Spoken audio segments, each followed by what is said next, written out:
Hello, everybody, and welcome to the Conversation Design podcast by Botsociety, where we interview designers and developers and ask them questions about conversation design, creativity, and more. My name is Monica. I'm a product manager at Botsociety, and I will be your host today. On this episode, I interview Vineet Mishra, Principal Conversational Experience Designer at Oracle. We'll talk to Vineet about managing scale for enterprise chatbots, including how to construct and present a unified bot personality, identifying use cases handled by an enterprise bot, and the most appropriate modalities for those use cases, the importance of documenting to achieve consistency across stakeholders, and more. Hope you enjoy. Hi, Vineet. Thank you so much for being with us today on the Conversation Design podcast by Botsociety. Could you tell us a little bit about yourself and how you got into conversation design? Hello, Monica. Thank you for having me at your podcast. I'm really happy and excited to be here. I am a user experience designer at Oracle, and I've been wearing different hats in my design career, but for the past 2 years, I've focused on conversation design. So to answer your question, how did I get into conversation design? I would just say it just happened. And I think I had the right approach to ask questions, understand words, and design the conversations around them. Mm-hmm. It just happened. And when I started at Oracle, I started as a UX, user experience designer, designing information, interface, and interaction. And then one of the projects happened to be the application to design digital or virtual assistants. That's when I got into understanding this space and getting in deeper with the nuances of conversation design. Now, the field itself is relatively nascent, and I'm relatively new to this. And for me, it has been and continues to be a learning process. That's very interesting. And we do notice a lot, especially, for example, on the last episode with Hillary Hayes, she had a very similar answer.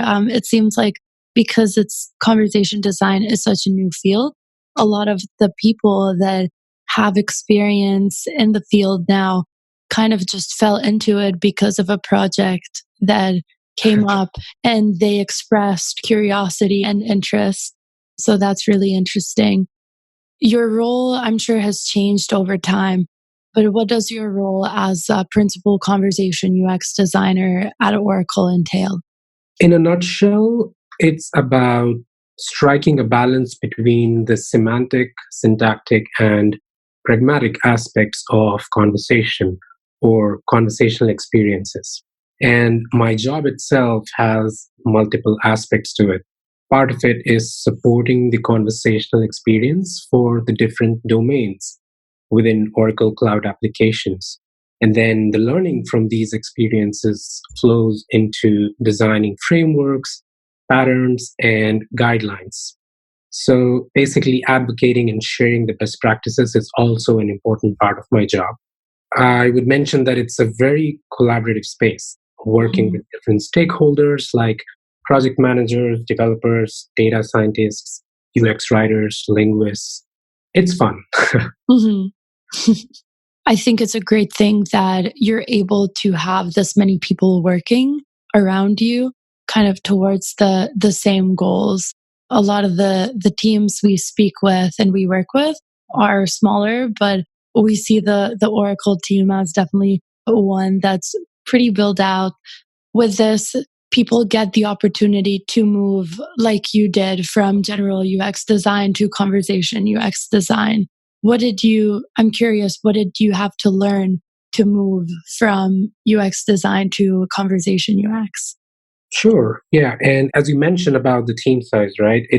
Ours is not a big team per se. The conversational design team is a relatively small team considered to the other companies out there, and especially in terms of designing digital assistant.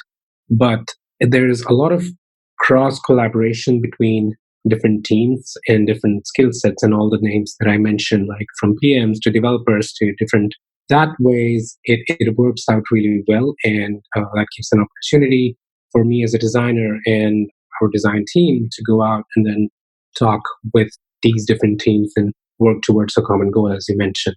Coming back to your question about moving from general user experience design to conversation, so UX at its core is about constantly reframing problems, seeking out empathy for users, and navigating the realities of technical constraints and business goals. And that's where all these different stakeholders also come into play, right? So that didn't change. It is just a different kind of challenge, I would say, for the most part with words. To an extent, I had to tune myself out of the visual graphical interface and focus on words. Mm-hmm. I had to parse out the design patterns for GUI or graphical user interface Mm-hmm. and identify the new ones that are relevant for conversational interfaces.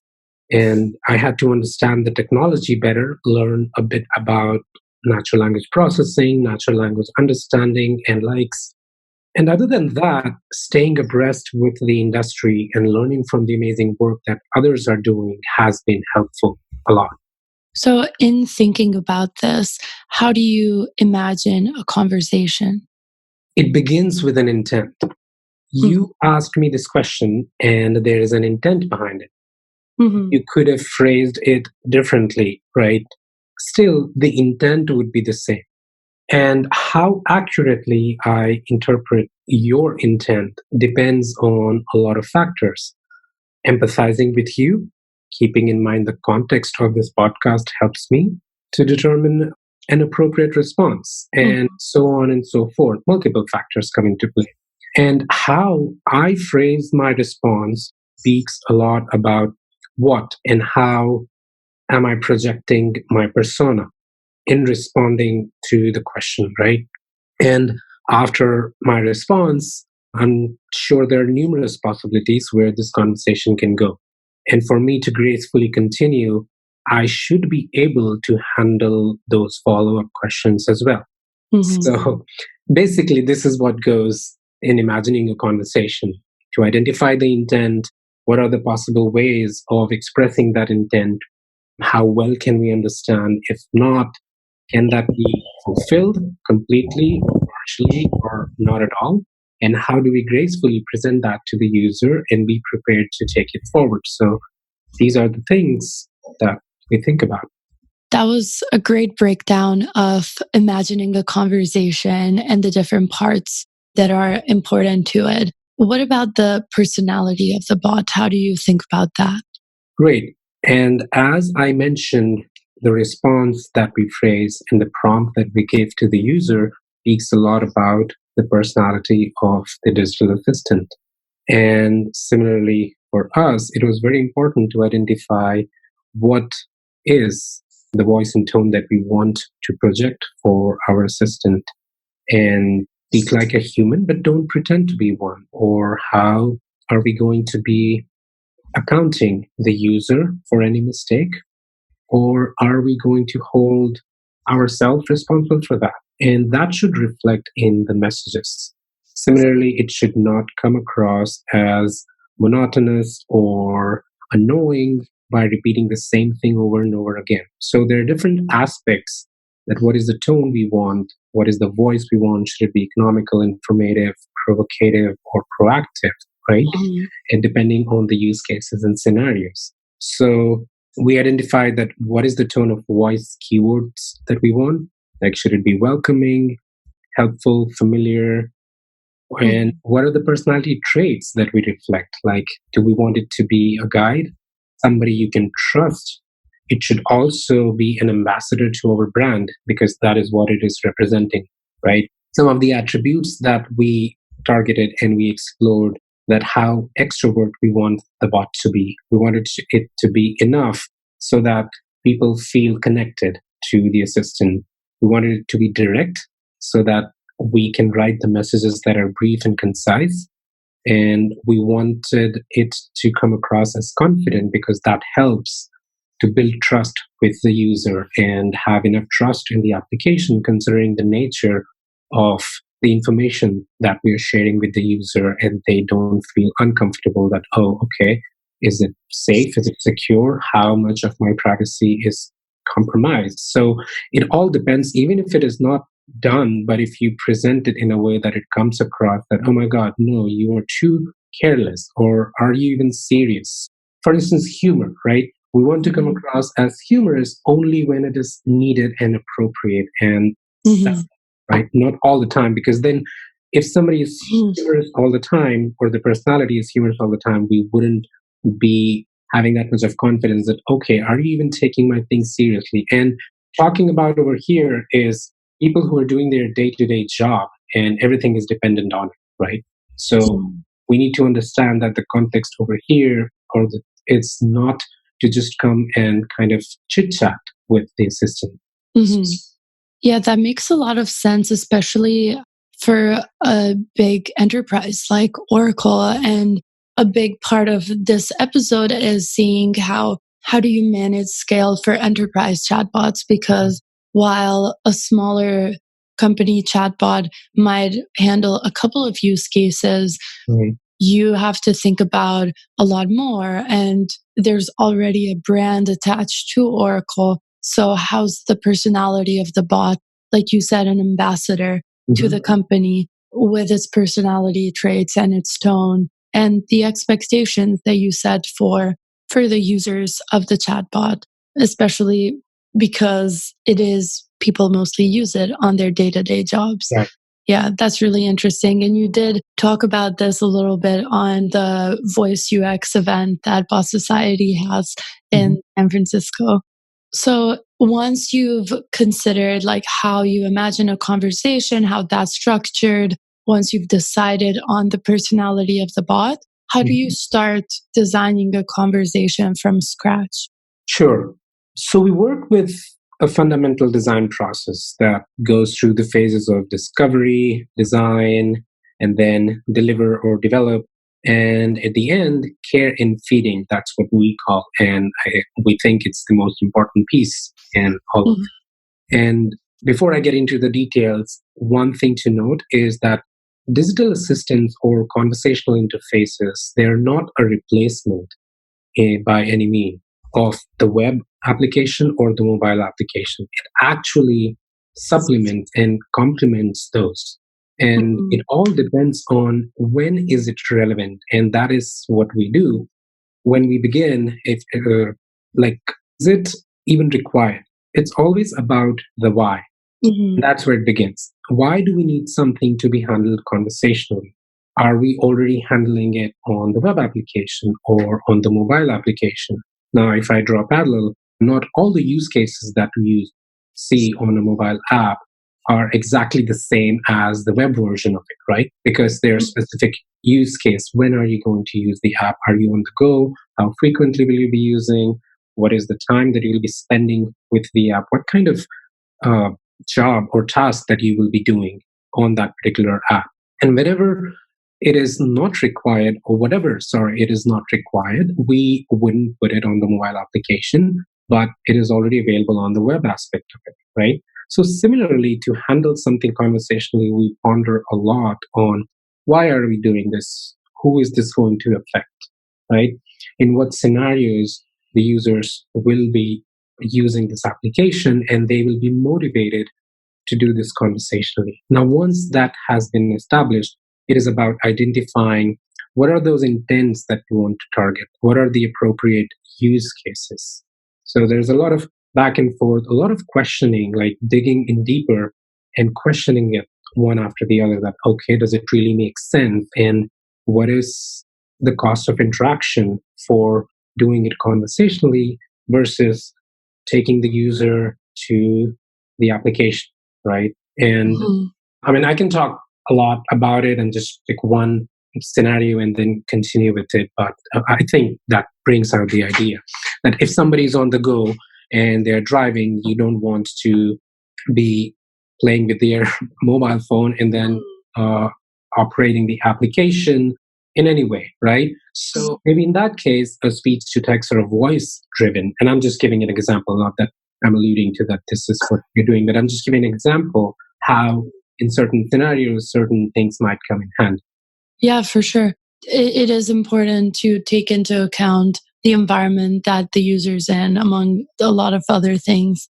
How does kind of going back to the unified voice and personality of the bot, once you've taken into account how to design a conversation, how does a team come up with and keep the unified voice for an enterprise chatbot, especially when there's multiple teams working on this chatbot? Right. And we have touched upon a bit on this when I mentioned about the persona or the personality of the bot. So at Oracle, in the team that I work with, we are designing the conversational UX for a digital assistant. And as you mentioned earlier, that how it is different than a chat bot that is kind of specific in terms of the use cases or the different kind of intents that it deals with, right? Mhm. And at Oracle, we are leading the design of enterprise grade conversational experience and delivering them at platform level. So we can't create individual experiences. And it was difficult to come up with a persona that kind of satisfied the wide spectrum of applications that we capture. So some of the psychographic traits that I mentioned that we wanted to be thoughtful and analytical. For instance, if I'm talking about someone who is asking for their sales number, right? It has to be precise and give some analysis based on whatever has happened in the past. At the same time, a thoughtful trait could be highlighted for a human capital management related skill or intent.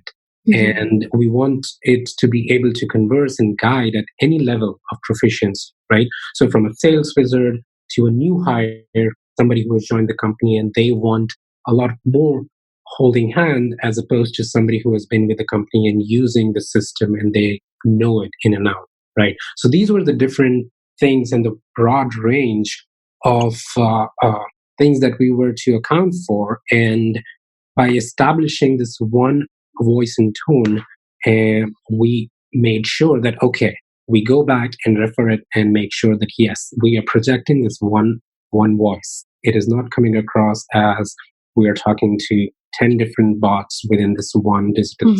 Now, there are other devices, what we interact with on a daily basis, right?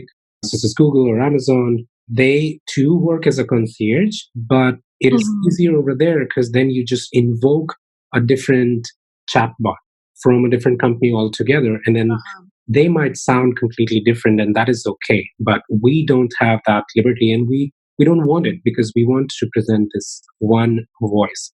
The other way that we make sure that we come in as a unified voice is by constantly evolving our documentation and establishing the design patterns, as I mentioned early on, how we had to kind of get away from the graphical design patterns and establish the newer conversational design patterns as well. So that helps that if we have one way of doing things in a certain scenario, is it still relevant? If not, what are the different use cases? So it's an iterative process. The more we do and test it out and try it out and learn and take it back, that's how we kind of keep it unified.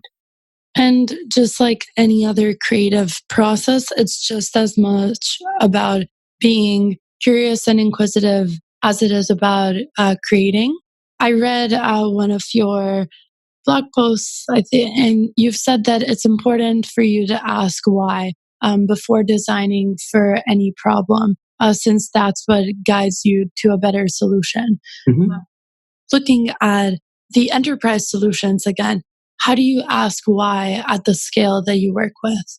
So the why remains the same because it always begins with asking that, okay, first of all, why are we doing this? And I kind of touched upon this in the previous responses, right? That when we are designing for a particular domain and rather than jumping onto the bandwagon and, oh, yeah, let's do this conversationally, right? We are very careful in identifying what are those intents that are the biggest bang for the bucks. Does it really make sense to do it conversationally? And is it adding value? And that's how we approach and we handle a lot of challenges as well. by keeping it focused and constantly questioning that why are we doing it on a particular channel? For instance, like there are multiple channels that the bot can be exposed on. SMS, which is text only, versus the other applications that are GUI based, for instance, say Slack or Microsoft Teams or the other ones, right? Or it could be exposed on Google Assistant or Alexa, which is completely voice driven. So it is very important for us, even at this, and especially at this scale, to question why are we doing it? And do we want to expose it in this way? And does it even make sense to get there or to handle the intents that are not immediate or not the top in the list, right? And in doing so, we are literally not only making our jobs a little easier, but what we can focus on is enhancing the overall experience in whatever we are doing. In enhancing the overall experience, as you've mentioned, that's partly done by identifying and pinpointing the use cases to design for. How do you identify those use cases and to design for, and what's that process like? Yeah. So we look for the places where it makes the most sense and provides the most value to us, to the users, basically, right? Now, how do we figure out the most important use cases? That might vary from company to company, from team to team. What is the product or the application that we are targeting? And it is really very subjective to all considering all these factors. So, for example, if the users are on the go, which I mentioned, then the focus on the tasks which they need will be what are the things that they want to do when they're traveling? Like, are they in between meetings? Is it a representative that is doing one meeting after the other? And what are the tasks that they want to take care in between those meetings that they do now in a different way, maybe, right? So, by having some data based on the application, right? Because we're creating something which is new and we will have to test it out to be very certain. But to begin with, to have some data which shows that what is the 80-20, like 20% of the tasks that are done 80% of the time. That's what we want to focus on, right? Just starting it small, and whatever is done most frequently, we start there. We, of course, have our own set of guidelines on how we can be better at picking the most effective experiences or the intents that are relevant for our suite of cloud applications. And so for now, imagine all the things that the user wants to do, right, in a specific area, like expenses or sales or support. So we start to build conversational experiences that initially cover some key use cases. That's a start, right? Then we spend time figuring those out, fleshing those out, writing, and coming up with all the different ways we can think of that somebody might want to ask. The same thing that I talked about, intent. So we start with those intents and try to find out what are the different ways it can be captured. And then we have taken one more step forward. One, we identified, now we have created something, and we move on and continue to grow. And later on, we might also identify some of the secondary tasks, right? And again, this is by monitoring our bot, the logs, constantly getting feedbacks, and maybe identifying new features. And the more we test and try it out, and the more we understand our own bot or the assistant. And that's why when I mentioned about the 4 phases, care and feeding, what we call it, is most important, because that's where we know how well it is doing, how bad it is doing, what are areas that we need to focus on. And that either changes the use cases that we might have been targeting by completely removing them or modifying them, or adding the new one if we are confident enough that, yes, whatever we started with, that is kind of stable so far, and then we are good to go and add a few more. That's great. And I can see how using data to identify the use cases to design for is very effective. Now, as for effectively addressing the challenges, how do you, in a chatbot of this scale, how do you effectively address those challenges and create the best possible experience for the user? Of all the things which will make effective assistance, and I certainly can't cover them all, I can probably highlight a few important ones. The first one is biggest bang for the buck, which is focusing on creating a conversational assistant that provides the most value. And that we just touched upon is done by identifying the intents or the appropriate use cases, right? What is the user intending to do? So that's the first and the foremost step. Secondly, we talked about having a defined voice for the brand.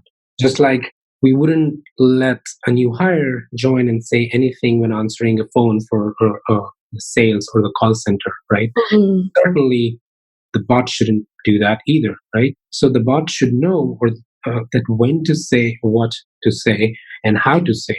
And that is done by identifying and establishing that persona of the bot so that it comes across in a certain way, which is in line with the brand that we talked about and the way we want to present ourselves. And not just us, but in general for conversational, whoever is working on it, once we identify that, we have to make sure that we are sticking true to it. And we can get into detail about how we ponder over one word versus the other, how we discuss about the point of view in a different scenario, that should it be I versus we, that changes it a lot, right? And a lot of these things and finer nuanced details about language, they come into play. And these are pretty much the challenges that we face, that in a particular scenario at a turn, who is at fault? Do we want to call it out? Whoever is at fault, either the user or the application. In what scenario should we be apologetic at all, if at all? And things like those. And they're mostly around words and identifying that whether the information that is being shared is relevant or concise or brief. So that was the second point. Third, and I think probably most important, is what we call care and feeding. I already on that one. So that's where we monitor how the assistant is doing, and we continue to feed and nurture it. And again, just like a new call center agent, they wouldn't become an expert, right, on day one or even the first week or even the first month, right? And they don't take the most complex questions immediately. So we have to give them time, and we have to be patient enough to take our time and consider how to continually improve the capabilities of the digital assistant in this case. Now, questions change, situations evolve, and the features improve. The bot has to be cared for. Like, we continue to give the satisfaction you expect. If we ignore what the users are saying and kind of complaining about, and if we don't go ahead and look at those logs and identify that what are the pain points, right? And if we think that, yes, whatever we have rolled it out over there, it's the best, it's going to solve the problems. No. Once the customer is kind of burned by a bad experience, or even giving chance to the bot a couple times, which we have identified actually in testing, that users are a lot more forgiving to digital assistants when they were having conversations, right? And I would cover that probably later in a little bit more detail. But in this case, what I'm trying to highlight is that we have to understand how the bot is doing by constantly keeping an eye on the logs and monitoring the performance.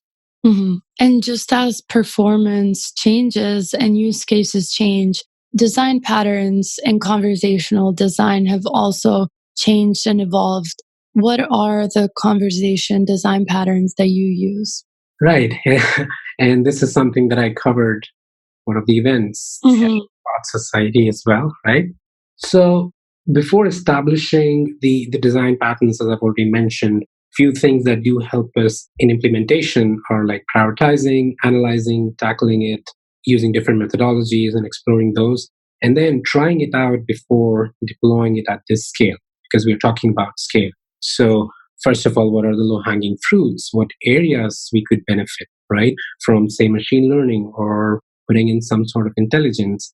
Then what are the problems using the different methodologies that we have explored, and then trying out before finally deploying it. So in this process of implementation, we uncover these patterns that in turn help us provide a cohesive, a unified experience.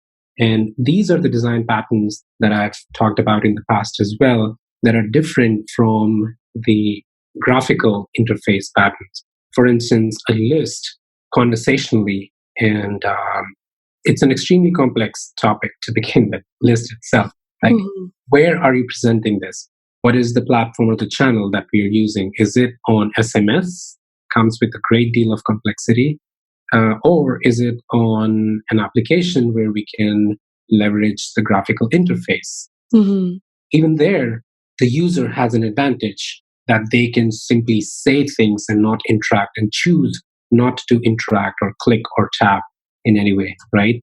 And if we are exposing the list on a voice driven interface, then how it changes. So by experimenting and exploring the different use cases, we identify that yes, in certain scenarios, here's how we should be presenting a list. What is the optimum number of list items that should be presented? Similarly, what is a good pattern for disambiguating something? Because of the nature of conversation, we might not be very sure and certain of what the user actually wants. So more often than not, we might have to disambiguate with the user. So what is a pattern that we should use to do that? And then we have identified a few things around greetings. How do we want to greet a user based on their recency or frequency of usage? We don't want to give a full-blown spiel to somebody who's a frequent user as opposed to somebody who is coming for the first time, right? These are some of the things that as we try out things, we roll it out, test it out across the different domains that I've mentioned. We identify these common patterns and then try and document those and go back and test it out again, that whether they're working. If not, we come back and change those again.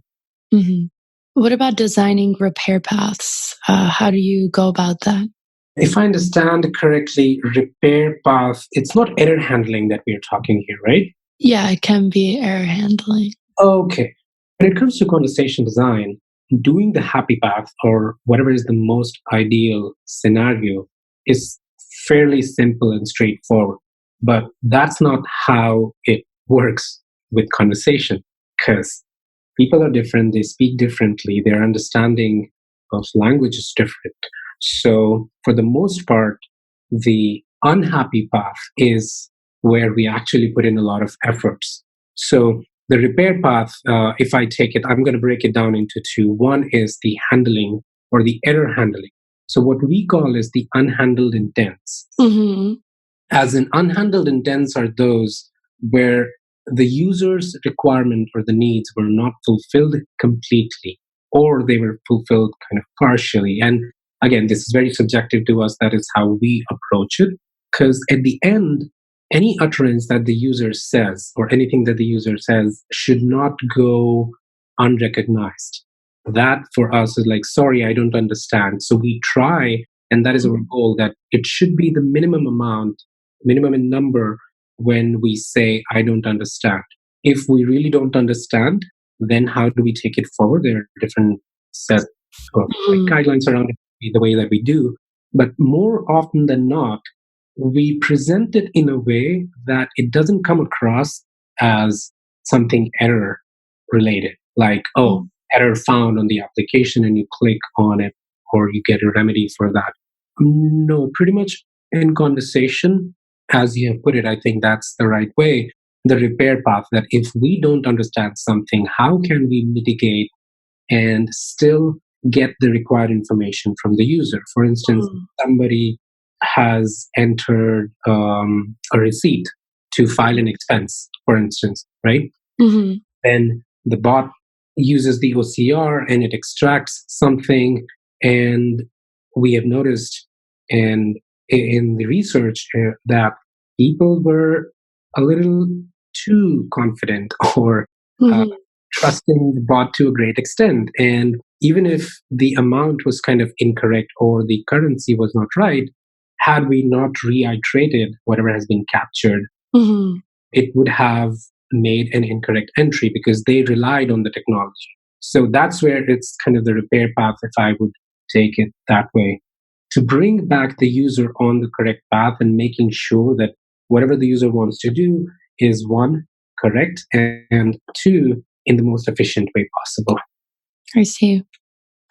So now, kind of zooming out of the specifics of designing conversation design to talk more about the industry, is there something in the conversation design community that you want to see more focus on? In general, in my experience, I've come across that the community, or the conversational design, or the voice interface community, it's very collaborative. And with all the meetups that happen and the knowledge sharing that happens, and I've talked to people from all different companies who are working in some way or form around conversation, there is a lot of sharing already. But I still think that there's a lot of room to explore and collaborate and share what is working, what are some of the processes that the companies are following. Like I talked about a lot of our way of doing things, the processes that we kind of follow, and Mhm. that work for us, and things that don't work. That is one thing that I would like to see more focus on. On top of that, I think one of the biggest challenge in the industry is probably to identify how do we document this, and that is a question that I come across a lot of time. That how do you document? How do you share this with different shareholders, stakeholders, right? Mhm. And how do I communicate that to a developer? And we have our own kind of way that we have devised to do that, take care of it.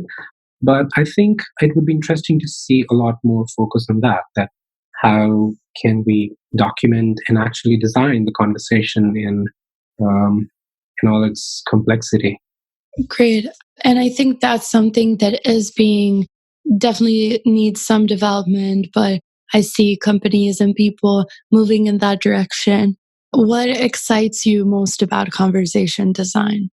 Fluidity, it sets the user free from the confines of doing what the application makes you do. Uh-huh. As a designer, I know that even when I would design an interface, right, Mhm. we design for the user to interact with it in a certain way. And of course, we design to make usable and easiest to use with the delight factor and everything. But still, the user has to kind of learn the machine's way of doing things. And that is what excites me most about conversation design is that the machine now has to learn and understand the user's language as opposed to being the other way around. So it is completely fluid. The user can say it in any possible way. And how we present a great experience is by handling it gracefully. And I already emphasized that it is not about fulfilling what the user can come and ask about and stuff, but how gracefully we can handle and maybe divert the user, or what you refer to as the repair path. That if Mhm. something that we cannot do, how well can you present it that what the user can do? I'd say it's an interesting concord of design, language, and technology. That's a great way of putting it. As we move forward, we see more and more conversation design teams expanding and more people entering the field. Mhm. If you need to expand your conversation design team, what do you look for in terms of skills? It's about why. Then, once that has been answered, it's again about why. And so it is about somebody who can get to the reason. They understand words and question things, and they can think and design around words. And as I said, I shared my own personal journey and story, like, breaking free from the confines and constraints of doing things visually, and for a change, thinking without any visual. So Mm, I think that would be a skill that would be really helpful. interesting. Yeah, that's definitely something that all designers or people going into conversation design need to have. And do you have any advice about that since you're someone who moved from a graphical, like traditional UX into conversational UX?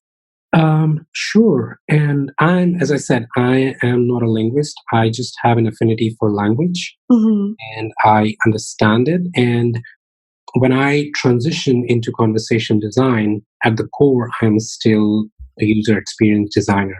Mm-hmm. It shouldn't matter, and it doesn't matter that what is the context, what is the domain that I'm working for, or what are the tools that I'm using. My intent is to solve a user's problem. What tools do I use and how do I translate that into a solution? It doesn't matter. So, all I can say or advise to somebody who is wanting to explore this field that if you find this interesting and there's nothing much that you should change if you are already doing the right things from a design perspective. So, as long as we are a designer first and then adding on to the required skills as I did, like learning about what exactly is NLP or NLU, Mm-hmm. a little bit more about some of the linguistic Mm-hmm. technologies and theories that might help, and getting better by association. So working with UX writers has helped me a lot, constantly working with the PMs and development and data scientists, and when they share their knowledge that why this would work in a certain way, so and why it wouldn't, and then taking all of that and putting it into the solution. So my only advice would be, yes, just continue being a designer. And if this is something that really interests you and you can think and write with words, sure, give it a shot, explore it. Awesome. So that's the end of the questions that the Bot Society team has come up with. As you might know by now, we take questions from our global design community for every podcast episode. So we've selected a couple of questions to ask to Vineet. Narcis from Proska asked, how do you approach designing conversations and scripts for your chatbot, which we already covered. Thank you to everyone that sent in questions. So I'll continue with the next couple of ones. Alpa from Optus Telecommunications asked, what can be the best strategy to authenticate customers via bot and to serve more personalized answers and solutions? Yeah, thank you for the question, Alpa. And that's a good one. And again, it depends on the company, the kind of security they have to deal with, the nature of the information that is being shared. We have tried out different ways when it comes to SMS and the nature of information that's being around expenses. So there are certain ways that we definitely want the user to be authenticated.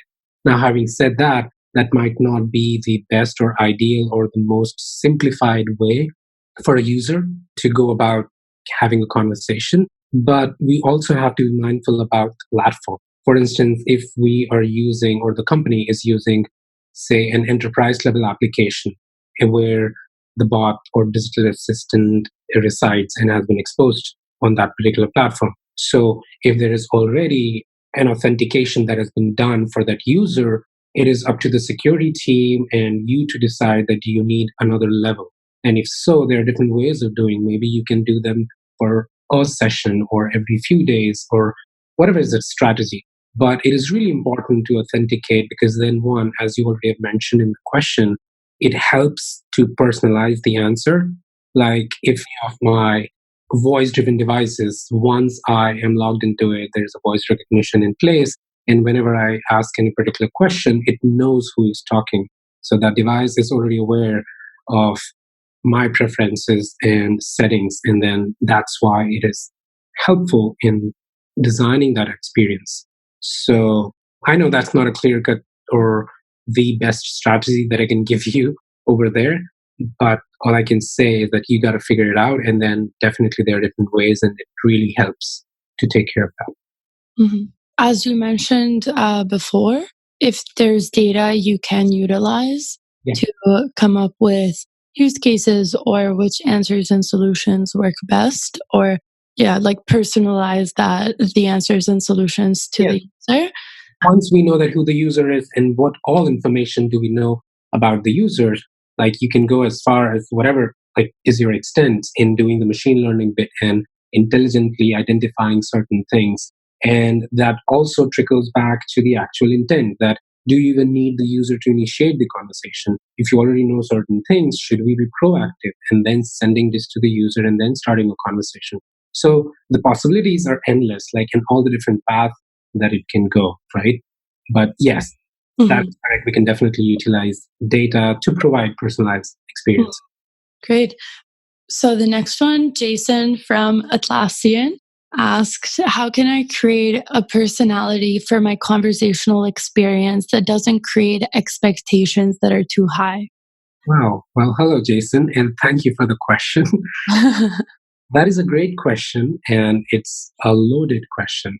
Simply put, I can say that the best way is to break down things, and I would just cover it in a little bit more detail than just saying break it down. So, by breaking it down, what I mean is there are different touch points in a user's journey where they interact with the assistant. The first one is when they first come and interact with the assistant or the bot. So, onboarding or greeting is a great way to set the right expectation. And depending on the personality, what we project to the user, that is it very jovial, is it very chirpy, or is it too strict? And whatever is the personality that we have identified, right? That subconsciously affects the user's expectation. And without even realizing, we tend to think that, okay, maybe I can only ask about certain things like this. But if we, for example, set the tone from the very beginning, like, yo, what's up? Or how's the weather like? And this and that, we are already setting a precedent that, oh, yeah, most of the time is going to be chatty and I can talk about different things as well. So when we identified our voice and tone, we were also careful in translating that into the onboarding messages. From that point on, breaking it down into the next level, which is when the user is in a particular domain or a service area, if you will, and then providing the help related messages to the user appropriately. So, not overwhelming at the very beginning that, oh, okay, I can do 50 things that are like these, and these. And within those 50 things, I can also do 10 each, or whatever is the crazy number. And we're talking about scale over here, right? So it can grow in any direction. It's all about breaking it down. And it actually also ties in with the previous question, if I will, that if we know something about the user, if we have authenticated the user, and can we personalize the onboarding process itself, that if somebody never uses a certain application, although they're working in that same company, but they have no requirement, for instance, a salesperson, right? They never use the service related things or support related things, but they do use things around their payslip or asking about, say, holiday and vacation and time off and whatnot, right? So if we present it to them that, oh, I can also help you with your support related questions or anything that they're not concerned about, it is just adding noise to them. So by personalizing, we definitely set the right expectation at that level. And then when we go into when the user asks about a particular domain, like, okay, how many holidays do I have? And for instance, what else can you help me with? So now retaining the context is key here. And in that case, we will only show them probably for that particular, oh, I can also help you with X, Y, and Z, which is only in that particular domain. And identifying that when to take them a level up or a level deeper, that's actually helpful. And in all this, the way we present the help messages, or if there's an error, how do we present that without coming across in any other way than the defined personality, right? And at the same time, the amount of information that we're giving them. I said that there's no simple answer to that.